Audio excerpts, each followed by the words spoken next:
people believe that the paranormal and science are separate. But what they don't know, that they are both joined together as one. Join Ben and Louisa on their quest as they bring together science, occult, and the paranormal, only on Occult, History, and Science with Ben and Lou.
Oh yeah, there's a button that says unmute. Can everyone hear me now? Oh,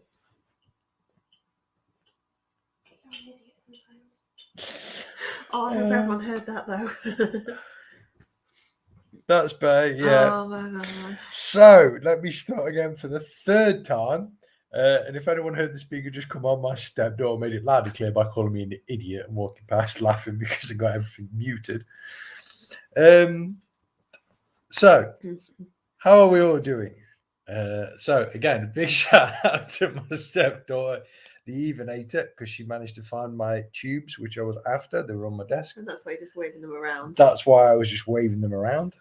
Lou is here. She's by the side of me, bless her, but she's dying of a cold.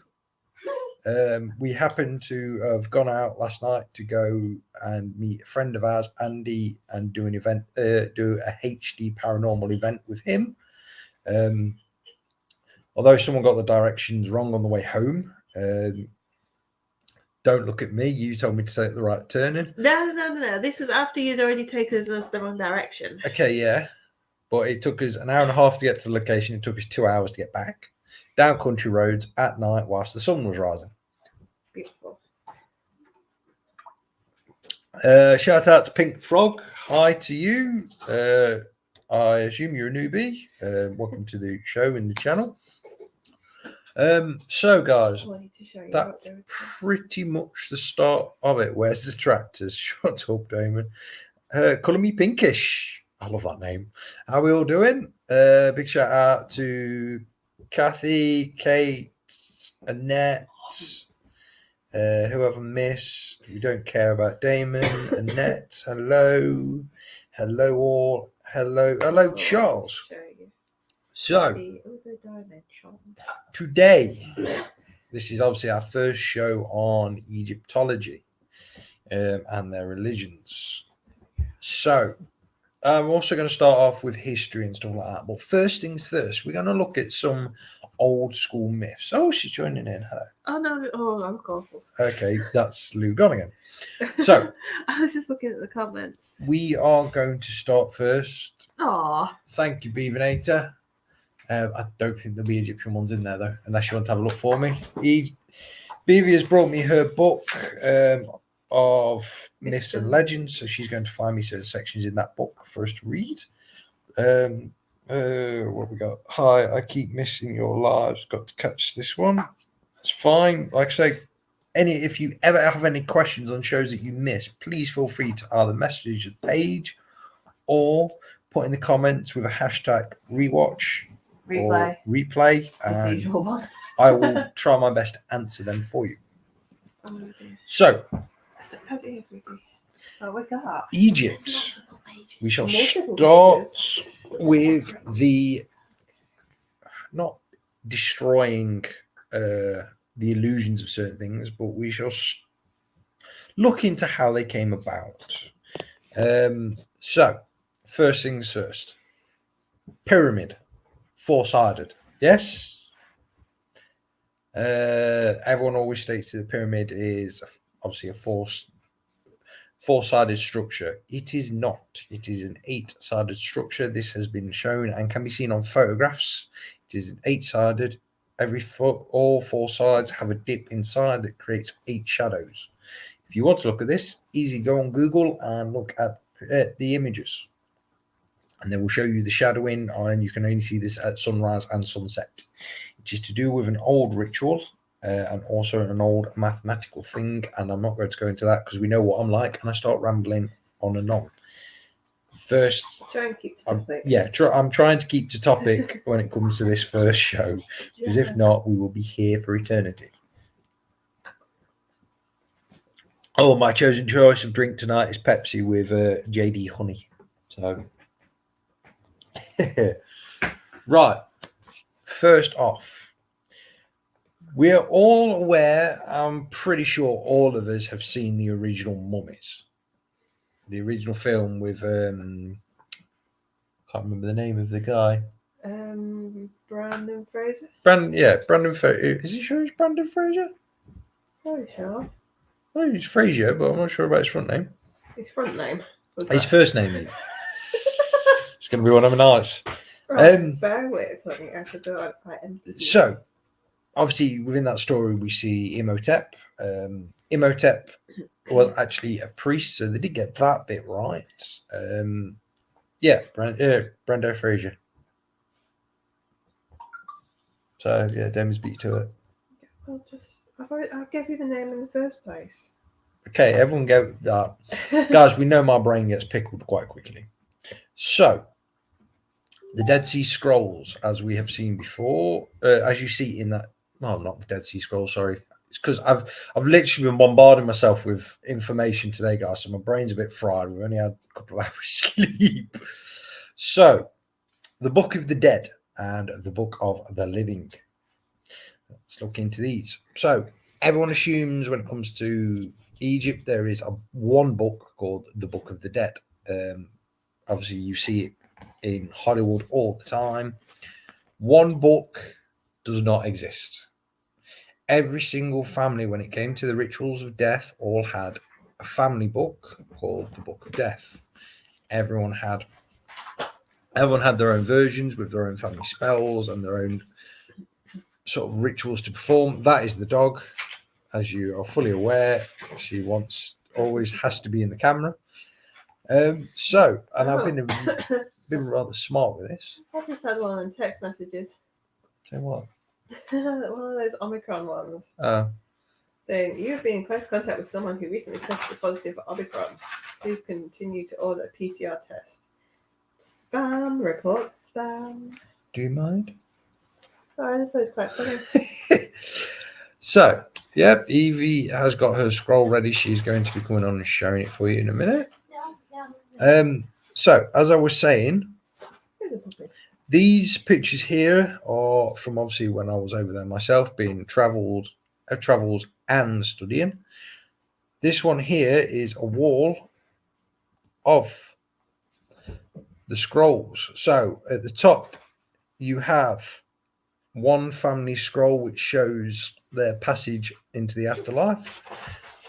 The three below, as you can see, are rather large. One sort of the third one down is one family's dead Book of the Dead. Sorry, I keep wanting to say Dead Sea Scrolls. That's because I was looking at them recently for something else. But there you can obviously see. And then the bottom one again is another one. I don't think I took a closer photo. It's a shame I just can't nip out there and take some other ones. Ironically, they're exactly the same photo. So yeah, as you can see, obviously very large, a bit more close indentation. I have another one here, which is an Egyptian scroll, but this is sort of for a different topic. But obviously, you can see a bit clearer there on the photos. On the photo, some of the Egyptian writing, they don't write in hieroglyphs. Is one of the main things that people used to think. It's a big misconception. 2 seconds, guys. People always assume the Egyptians write in hieroglyphs. They don't. Hieroglyphs were purely for ritual status. The kings and pharaohs, and I'll explain that later why there is kings and pharaohs, the difference. One, obviously, they did have their own writing language as it was. And obviously, then you had the hieroglyphs.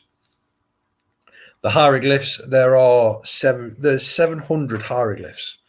However, there is 240,000 different variations you can make of these hieroglyphs. Evie's just looking at me, gone out, bless her. I think she is completely shocked and awed at that. So if anyone does ever say that they can read hieroglyphs fluently, they're lying a little bit. Unless they're an Egyptologist, and even Egyptologists take years, and I mean years, to be able to read hieroglyphs. You have to go into that set to understand it. Basically, it's like the equivalent of studying occultology and then just going purely into demonology, and then going purely into studying, say, the hierarchy of the demonic orders, and you have to literally stick to that, if that kind of makes sense. So, on to another myth that we see, which is that pharaohs were buried inside the pyramids of Giza. No pharaoh has ever been found inside the pyramids of Giza. Ever. Clear cut, pure statement, no. Never have they ever found a pharaoh or a sarcophagus inside the pyramids. Now, I'm going to show you a photograph, obviously from when I was there. Sorry, guys. This might seem like a bit of an old school. I'm showing you my pictures of holidays and stuff. It's just easier to use it as a reference. Could be worse. Could be food. Yeah. Could be worse. Could be the food. My cooking is terrible. It's not. So, the three pyramids that you see in the background are the Giza pyramids. Obviously, triangular. Clear as day. Evie Bless is just passing around a scroll because she wants to show it, which we'll get showing it in a second. What you can see in front of them are the three-stepped pyramids. These are the smaller ones. As you can see, they're a different structure. These are, like I've just said, these are step pyramids. They do find these pyramids all over Egypt still. These are more well-known, well-found, rather than pyramids shaped like the Giza pyramids, due to the fact that the construction is different. These small pyramids, however, they have found pharaohs inside. They have found sarcophaguses inside. As I'm demonstrating with this next photo, this was taken inside the that small shaft you can see down there where the ladder is, I did scramble down that. It is a small one leading up to another shaft. The other shaft is extremely longer and extremely tight. But as you can see there on the left hand of the photograph, there is a small sarcophagus bay. The mummy and the sarcophagus that was found there was transported to Cairo. To tell you that in there was strangely cool is a bit of an understatement. It was actually surprisingly quite cold. But then obviously as you went up the ladders to get out, it got ridiculously warm. This chamber that you see here is inside the furthest step pyramid on the left hand side.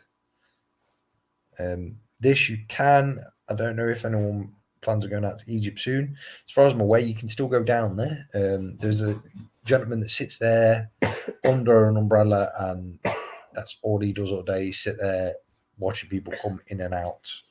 To put it in another perspective, a lot of people don't know you can go up and down there. For anyone that's just watching it, there is a shadow figure you keep seeing moving about. It's Evie trotting about the living room. So that is that one. Now, quick one on to the papyrus. Now, for those of you that have ever seen photographs of my book, people think that is papyrus. It is not. You pass me Evie's papyrus scroll. This is papyrus. That's actually from Egypt. Brought over by a friend. This is from Egypt. Brought over by a friend. As you can see. It's a little bit scrunched up because she did take it to school when she was in her younger years of primary. This here, perfectly designed. Done exactly how they still do it to this day. Obviously, here's one design. Obviously, at the top here, you've got the, my brain's completely fried. Canopic jars with all heads representing all the gods. Here, obviously, we have hieroglyphic stories. This is a basic drawing of a meeting between the gods. As you can see, Ra, main point. I won't go into the gods at the minute because I want to start, obviously, with the history. Then we'll move into the gods and stuff. Because Egypt has quite a lot of history, and I'd like to start at the beginning and work backwards so we can all sort of appreciate the timeline that goes into it. So there is that one. I have a few others. Just thought that was empty then. Just like an unboxing ceremony. We should do it. Yeah, this is where I'm going to unplug something that's like possessed here, or I'm going to get. This one here is another one. I believe this one. Oh no, this one. Is this one mine? Or this one yours? No, but these are both yours. That's a pretty good. So this is the afterlife. Obviously, the weighing of when you died. Obviously, your heart was weighed against a feather. Again, I'll go into that more. These are just the basic understanding. So you can actually appreciate this was actually drawn on the walls same way. Golden paints. The Egyptians only discovered blue, the blue colour at a certain time. I need to get the research on that because at the time it was a very ridiculously rare colour. And if I remember correctly, when it comes to the scientific side of it, the human eye could not actually see blue at one point. We couldn't make out the colour. I can't remember why. I need to look into that one, guys. Obviously, we know what I'm like. A new subject, me refreshing my brain on stuff will completely and utterly shatter my brain. Obviously, for those of you who are cat lovers, the Egyptians were mank with cats. Again, authentic. And just for a bit of a laugh, this was printed at Imhotep's place. There you go. Oh, we've got the stamp still for it. Yeah, it Oh, was yeah. you. My Imhotep guarantee. So yeah, I'm just going to flip back to comments because I realise I'm not seeing people's comments. Sorry, guys. My child is just coming out. But I'm just going to read through these comments. Ben, don't they used mashed beetles for ink? They use mashed beetles. They use berries. They use absolutely everything they possibly could to make paint. Hello, Bob. Bob says beautiful artwork. However, Bob has done some beautiful artwork. If you actually go onto the Other Dimension page, we have posted it up. He's done some very good artwork. Damon, I bet David Dixon went into Ben's house. He would have he'd have something, trust me. I have quite a few other little objects and items on my desk. I do have a small replica of a canopic jar, which I will bring on to a later date. So, does anyone have any questions at the minute before we start moving on to the next subject? Evie has a book ready, bless her. Let's give that mummy for a sec. Is there a part you want me to look at in particular? Just those 2 pages. Any question, guys, so far, feel free to say. And I will answer them. And if I can't answer them, I will find more for you. Evie just passed in her book. She's just got the bit of mythology of ancient Egypt. And a few bits about first gods, how humans were created, how they created the world. Yeah. So Evie has found information. We've mentioned this book before, how it's actually fairly decent on, like, bite-sized chunks of getting to the point of things. This is the Evenator's book. Backwards. Very handy. It's quite a nice book, actually, like Lou's just been saying. Everything in it is in very small bite size, which is quite nice. For kids who are interested in history, because it covers not just obviously like Egypt, but other cultures, ancient cultures. Covers pretty much every single culture in the world, and mainstream culture, obviously. Does anyone have any questions at the minute before I start on the long talk about the first part? So it's got a story in here about Ra's secret name, but he never actually tells you what Ra's secret name is. He's just got a myth, a story about things happening to him, and how Isis knows got told his secret name, but doesn't actually tell you what his secret name is. What is his secret name? We'll be looking into that myth about Ra's secret name. Before you even start, Damon, yes, I will say yes. So that is all I'll say on that one. So, guys, are we all still awake and are we all still there? If you're all there, just give us a flag, wave, shout, scream. What's his secret name? Amun. No, Amun-Ra was a different deity.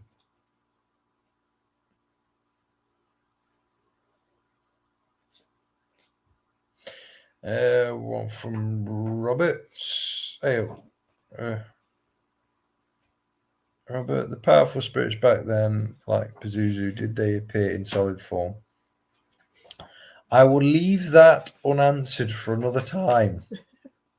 But yes, is a straight answer. That is the theory. I'm glad to see we're all there. I'm not bored, all of you, so I'm doing something good. So, ladies and gentlemen, let's dive into Egypt. All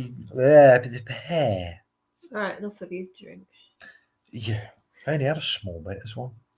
I just look like death. Sorry, guys. Lack of sleep from last night. It was very tiring. Hi, Jacqueline.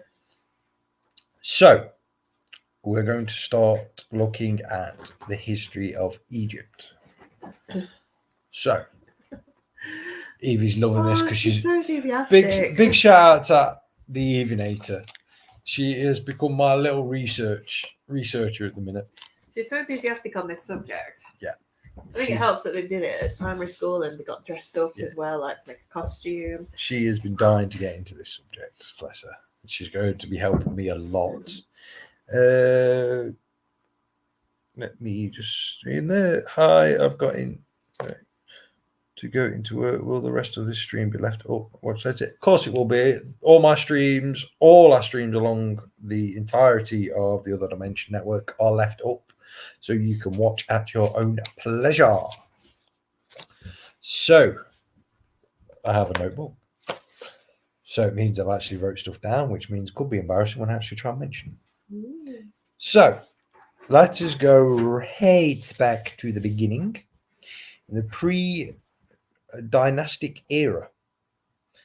Now, any guesses on how far into the BC era do we reckon this goes back?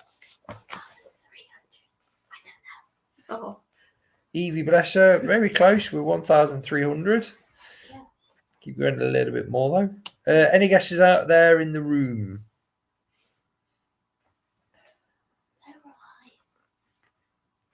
Without using Google.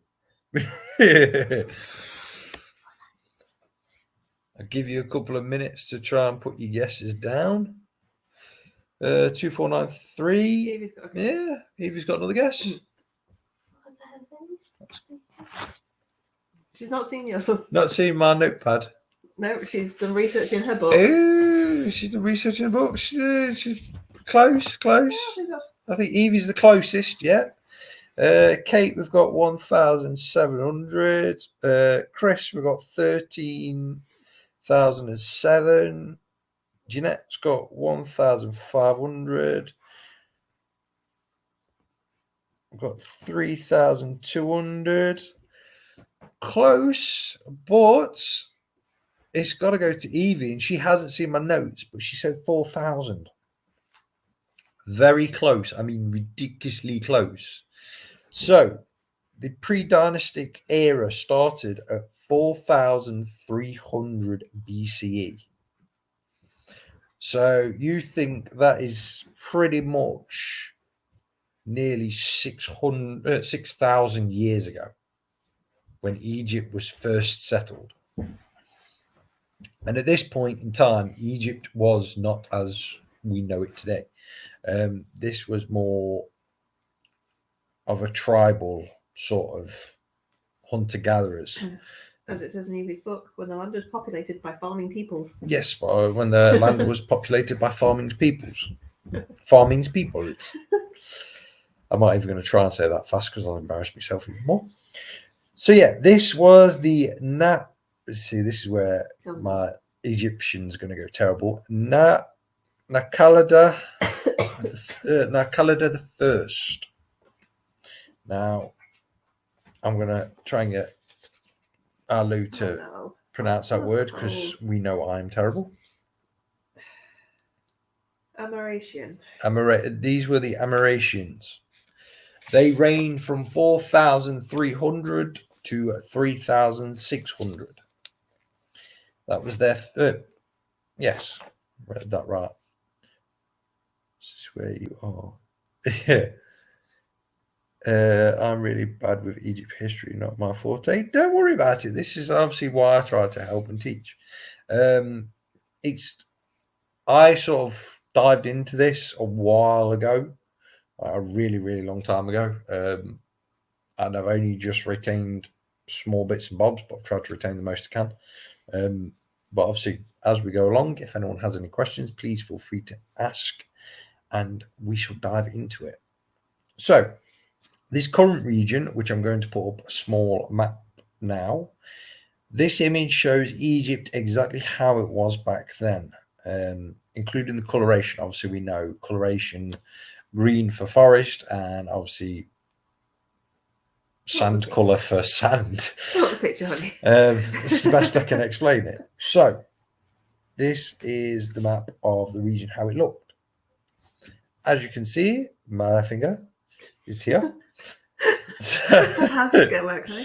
I didn't quite think this one through, but I will try. So, where my finger is here, if you go along to the middle of the frame where it says 30, you'll see a very greenish greenish area, which is in between. Yeah, it's about in the middle. Yeah, pretty much in the middle where the 25 crosses the 30. That was where the city was. Now, as you can see on there, there's a hell of a lot more green than there is sand. Now, this is how Egypt flourished at the time. The Sahara Desert, as we know today, did not stretch out this far. As you can see, it's just starting to appear in between the 20 and 20 line, right in the bottom left-hand corner. This was pretty much the start of Egypt. Obviously, the mountains were still dry, as you can see along the Red Sea, down the coastal area, where you now found like I can't remember the name of the place, but like Sharm el Sheikh, places like that, obviously. And around the Nile, as you follow the Nile up from the bottom, you can still see where the lakes are. Aswan Dam obviously hasn't been built now; won't be built for another another good 6,000 years. So the Nile is free flowing, obviously all the way along, and it brought a hell of a lot of land. As you can see, up in the top corner, Alexandria stretched out further than it is. So the coast up at the top of the map, where Egypt stops and the Nile enters the Mediterranean. This was further out, pretty much reaching towards the map. I think, if I remember correctly, the land's extended another 30 miles than they are today, out into the Mediterranean Sea. So you can imagine how much land has been lost, obviously, to rising sea waters over the thousands of years. And obviously, how much land got lost to the deserts. Because, for example, here, where the line 30 crosses at the top left-hand corner, you can see what was still one of the great sort of marshlands, flatlands.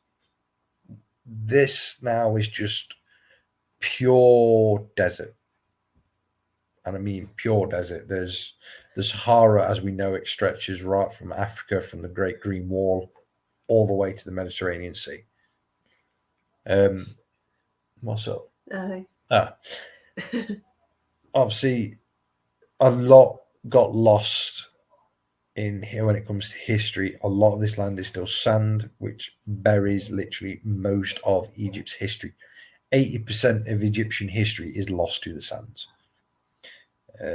What's put here? Didn't Aleister Crowley spend the night in the Grand Pyramid and received instruction from his moon earlier? Sorry to jump forward in time.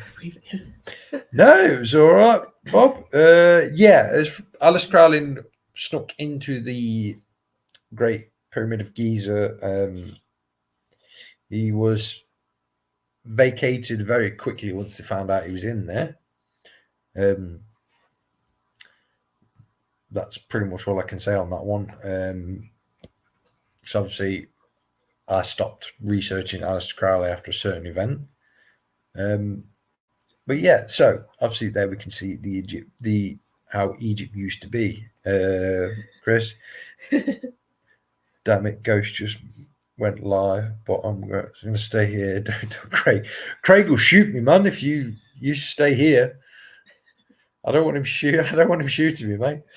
But yeah, obviously you can always come back. Obviously the lives get left up. I'm going to just try and remove this photo now, so we can get embarrassed of me slightly. See your pretty face. Ta! I'm back.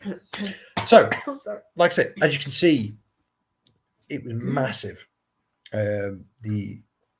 When they settled there, this was at the end of the last sort of ice age. Abundance was everything. The desert didn't exist to the degree that we know today. If anyone was wondering what I mentioned when I said the Great Green Wall, if you go on to Google Earth and look towards sort of the half part of top Africa, you will see you can see this from space, a massive thick green line that extends all the way across the country of Africa. This being said, this is a project that's currently going on and has been going on for quite a long time, where all the African nations have actually come together, and they're the only thing they've ever come together on is they are planting a great forest along this green line. This is what it is. It's dense collection of trees to stop the Sahara from progressing any further. Because it doesn't matter if it's climate change or anything like that, the Sahara Desert has been extending, and it is said when it comes to mythology and legends that the Sahara will claim the entirety of Africa one day. That's to do with old curses and stuff like that, which I will cover at some point, because that was set forth by the caravanners and the old Egyptian laws. So that one I'll get into at some point as well. Just check with comments what he should Egypt if he wants my full attention. Yeah. Kathy, can I ask a stupid random question? When was Moses on the scene? Just so I have a timeline in my head. All I can think about is Moses parting the Red Sea. Now, as Kate loves to put me in a really, really difficult position, this is where I am going to probably cause some controversy, and I will probably likely get banned for a couple of days with this. So I'm just making this clear in case of somebody disappear, you know why, and I'll be back after. There is no historical, and I mean no historical evidence whatsoever that the Jews were persecuted in Egypt and that the Exodus ever happened, and that Jews were not used as a slave labor for building the pyramids. This is backed up by historical documents that they have found that a labor force, a well paid, extremely well paid labor force, helped build the pyramids. If you were on that labor force, they have found that you were paid ridiculously amounts of money. You were well paid, that well fed, well housed, and well looked after. How the pyramids themselves were built is still up for debate, but there is evidence to suggest that there was this working force. We do have the evidence to suggest this. So when it comes to Moses, I'm walking a very fine line here, Kate. Thank you for putting me on this tightrope. But that's all I can say when it comes to that. When it comes to the building of the pyramids, however, there is this theory of aliens. There is this theory of other dimensions. Although there is one theory that never ever gets spoken about, and this has more backing than anything else. And this is the black box. Now, this black box was said to have given all the information on how to build the pyramids, all the mathematical calculations on how it is perfectly into what it is. Obviously, you work out the footprint of the pyramid, works out to exactly the same as the calculations of the speed of light down to the single decimal point. This box is said to be in a room that lies beneath the Sphinx's paws in the middle of it. Obviously, the Egyptian government will not allow any digging whatsoever around the Sphinx at all in any way, shape, or form, due to there is a legend that this box will only be presented to humanity when the time is right. Any disturbance of it would see the great sands completely retake and decimate Egypt. Again, this is a modern day government that is still scared of old stories. No one wants to test old stories. If you want to see how an old legend was tested, look into World War II when Stalin had a grave of, I can't remember the name of the gentleman, but they disturbed it. 2 days later, the Germans rolled in to Russia and obviously decimated them. Damon might know. He's been looking into it. Yeah, Damon might know this one. A couple of years later, they took the body back to the temple, put it all back how it was, and 2 days after that, they started winning against the Germans, and obviously from there we all know the history. So again, this is why the Egyptian government will not test that theory. Now, the Sphinx does have a small metal cap on its head. There is a shaft that goes down into the Sphinx. People there will, if you ever go there, people will deny it. But honestly, if you just look at a photo, you can see the frigging metal thing sat there bright as day. So yeah, obviously slipped off topic then. So back to that period in time. You had obviously the first people we said, the what did you say? Am I right? I don't know, honey. What was it?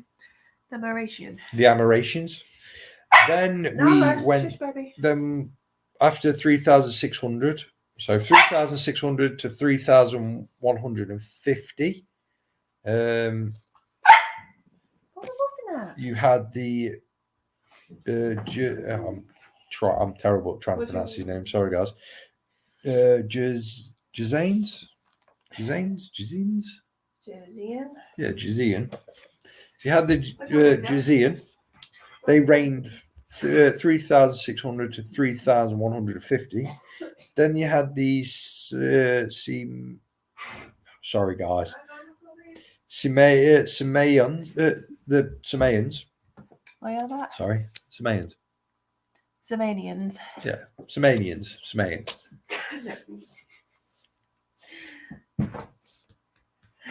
Yeah. They reigned. Yeah, if you can do, just Pepsi, please. Pepsi. They reigned again from 3,150 to 3,000 BCE. That is that first chunk of history out of the way. That is when they were all still living. They had one central sort of village. They were all being farmers and farmers, stuff like that. They there had tribal leaders. So, from 3,000 to 2,675, what's known as the early dynastic period. What's the last of that? This period was the first ever where you had the first dynasty. So the Egyptians' first dynasty. This is king, not pharaoh. This is when the kings were ruling. This lasted from the first dynasty was 3,000 to 2,800. So this is where Egypt's starting to find its feet. This is where it's starting to build its strength, starting to turn into a real sort of empire in a sense. Sorry, guys.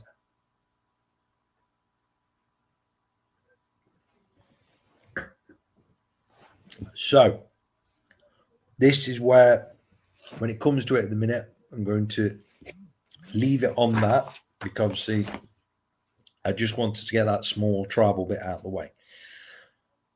That first tribal bit, every village sort of town, because obviously we're not onto big scale cities or anything like that, used to have their own god they followed. Now, when I say god, it was more animal spirits. So every village would follow an animal spirit. Here rises one spirit or spirit animal or god appeared that was represented in every single city going. And this was Anubis. This is where the jackal god of the afterlife started. This is where we find the first evidence that shows. So for those of you that watched Friday's show, when I said there is one of the Egyptian gods that is the oldest, this is where Anubis was. Anubis is not part of the Egyptian hierarchy gods. He is separate. He's a completely separate entity. He is the keeper of the underworld, keeper of the bridge cross, keeper of the dead. This is sort of how it was.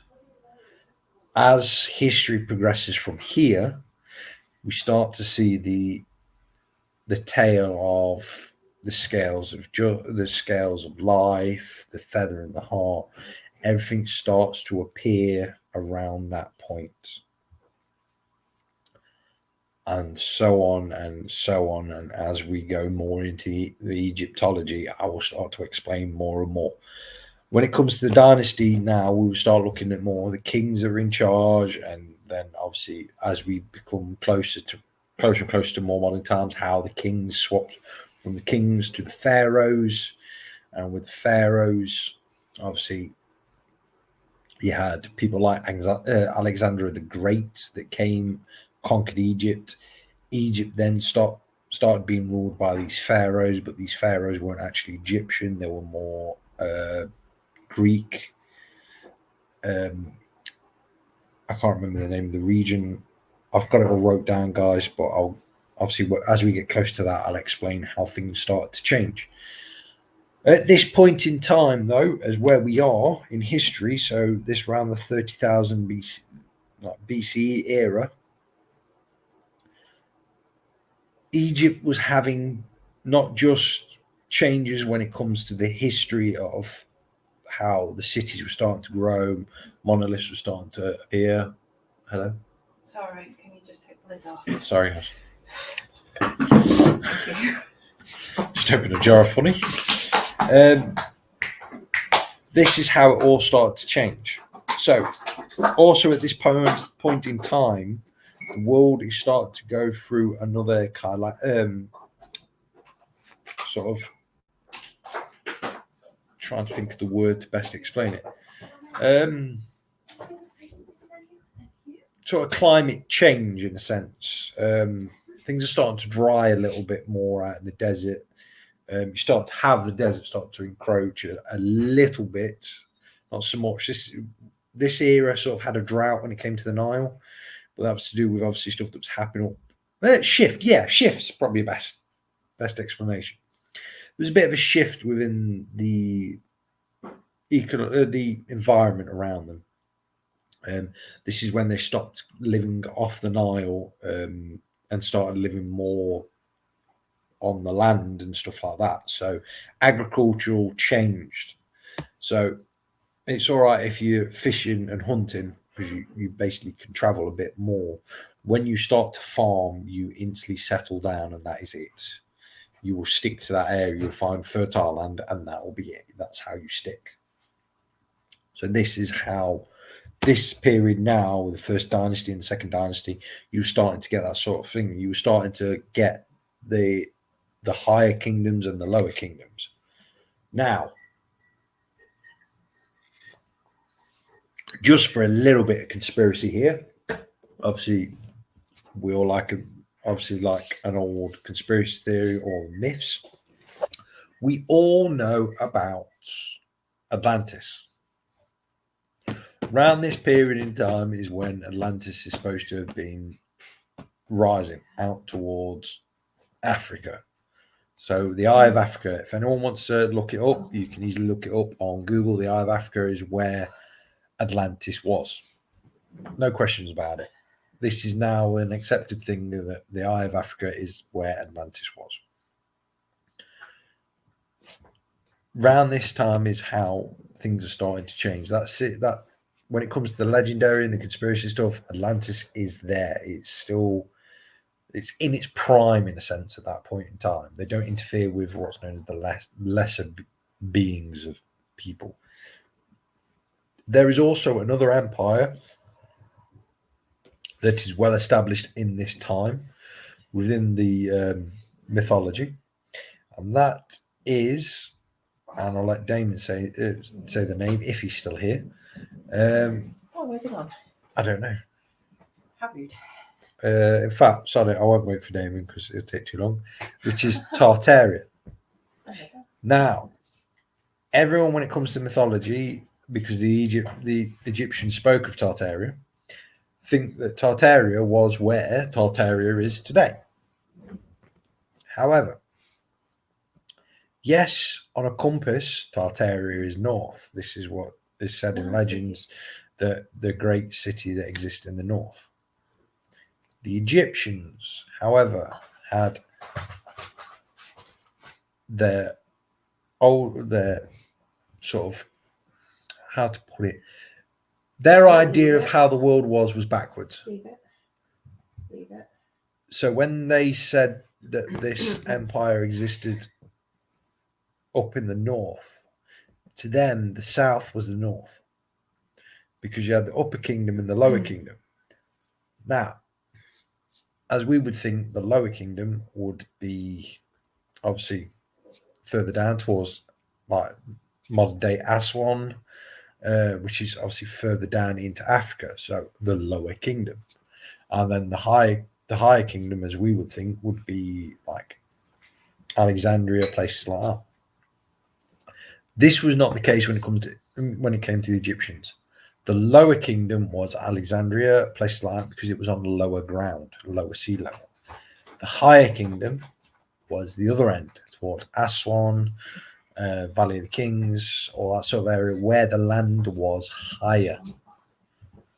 So when they said Tartaria was in past the higher kingdoms, further into Africa, further on. So that is a little bit there. I'm going to leave you with the conspiracy theories, guys, when it comes to Egypt, because obviously Egypt is full of conspiracy theories as well. I'll try and cover some of them as we go. So I might even get Damon on them for some of the conspiracy theories when it comes to Egyptology, if he's wanting to. So yeah, that's sort of it for tonight's show, guys. I hope you've enjoyed it. I was enjoying that. Obviously, it's the first sort of, I just wanted to cover the little basis and stuff like that. Obviously, I'll start covering more of the dynasties now. Obviously, we've got the first dynasty, second dynasty. This is where the religion starts to come into it as well, and Egypt starts to form as we know it. So there's a lot more of work be coming into that. Again, I hope you guys have enjoyed it. Obviously, I can sit here and ramble for hours, but obviously, No, it's enjoyable, honey. it's for you guys to appreciate it. Lou only says that because she's got to marry me in a couple of months. No, so it is interesting. I was actually enjoying it. So that's it from us, guys. Obviously, I've got 10 minutes, so if anyone has any questions they want to ask, please feel free. Should be a right time. Demon Dog is back in full swing, by the way, aren't you? What are you going to say? No? Say hello. No. It's the only time she's actually quiet. So, yeah, thank you, guys. Obviously, Chris stuck with us. Bless you. Jeanette, thanks again. Calling me pinkish. Thank you. Kate, super interesting. I didn't know anything about this topic, so it's really enlightening. Thank you, Kate. Charles, as always, thank you, buddy. She's clean again. For now, the dog is clean. For now. She decided that she was going to go and jump in the mud after I gave her a bath when we took her down to the canal near us. So she made it even worse, which is a pain in the backside. Yeah, so obviously,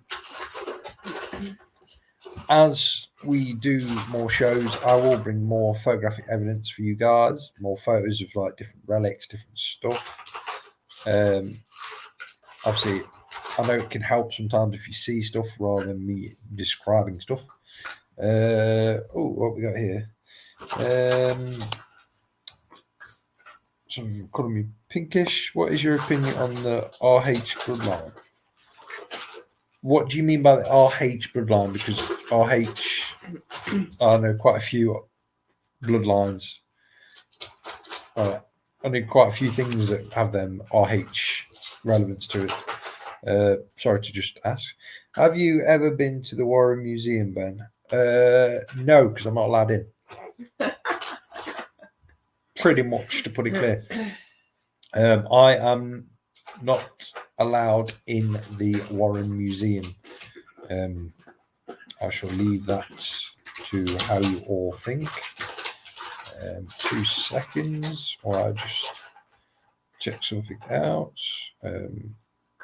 Why? Due to the fact that there is a bit of an issue with the Warren Foundation and myself.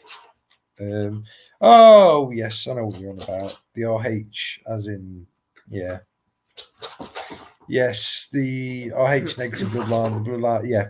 Only 10 to 15 people are supposed to be direct descendant of a certain group of humans. This RH bloodline, RH negative bloodline is supposed to link to Tartaria and the Atlantis. Supposed to be the higher level of humans that have greater understanding, greater abilities. So you're looking at sort of longevity in life, ability to access different parts of the brain, like being able to see visions of the future, stuff like that. It's a very, very small amount, yes. Also goes along with eye color as well. There is people that have the ability to change their eye colors. When it goes like these are traits of sort of like yellow tints in their eyes, purple tints in their eyes. Freaky deaky.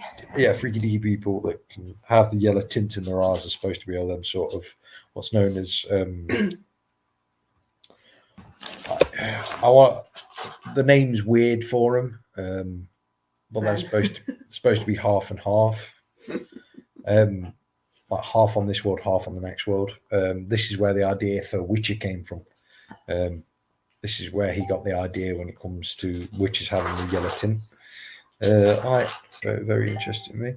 Colour Me Pinkish. I will dig into that and ask a few of my students to do some solid research on that, and I'll give you some information. I may even do a full show on the RH negative for you.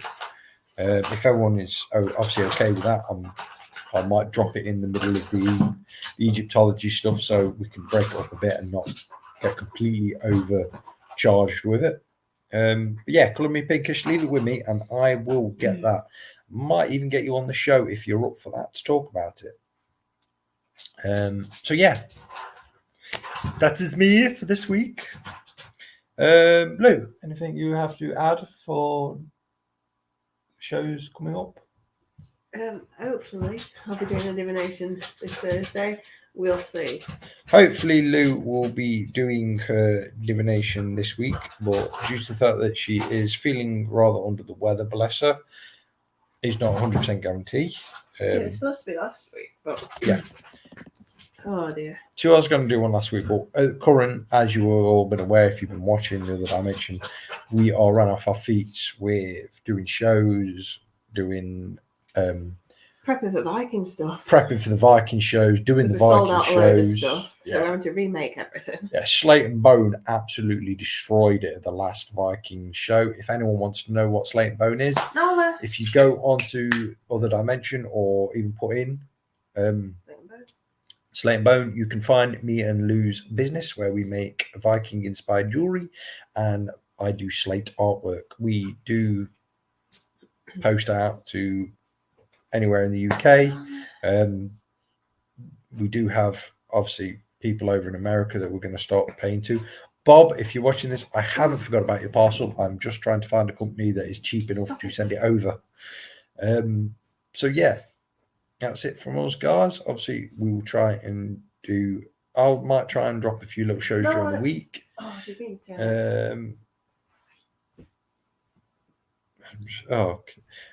Colour Me Pinkish, sure. I think I'll be boring, but I'm down. Nothing wrong with that at all. Ben, do you do commissions? When it comes to slate work, yes, I do commissions. However, just to be a little bit disappointing here, I do take a deposit now due to the fact I have done commissions in the past and people have let me down, and it has really, really wound me up when I've spent a week or 2 weeks doing a slate, and then at the end of it they've turned around and said I'm not interested anymore or I don't have the money. So it's kind of put me on a downer. But if you want a commission piece of work, obviously get in touch with me. privately. If you PM me privately about it, I can sort out some stuff with you.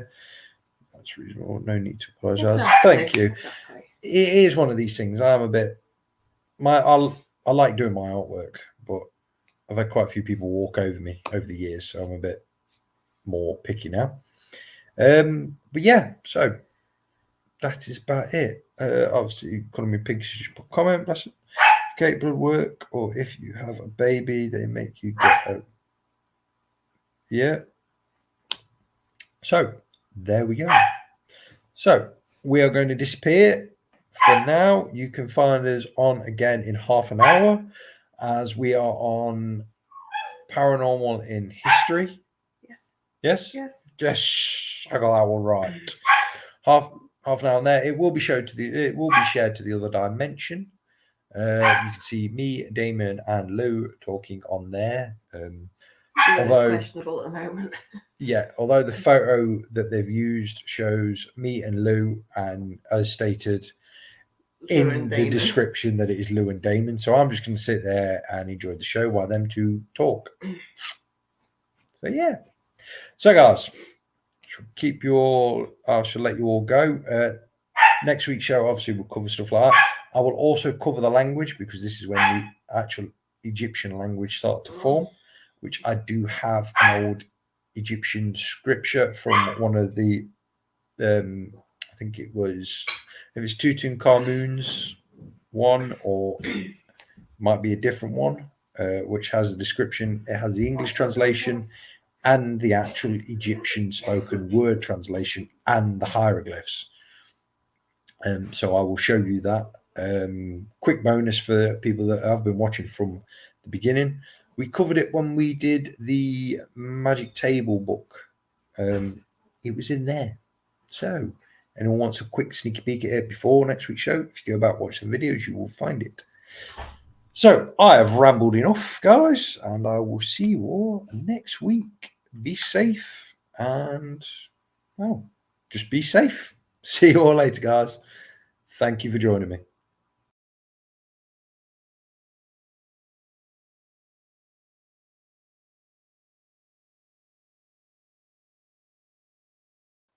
Completely realised then that I pressed the wrong button. I closed the page, then realised I have to actually click the button that says end broadcast first.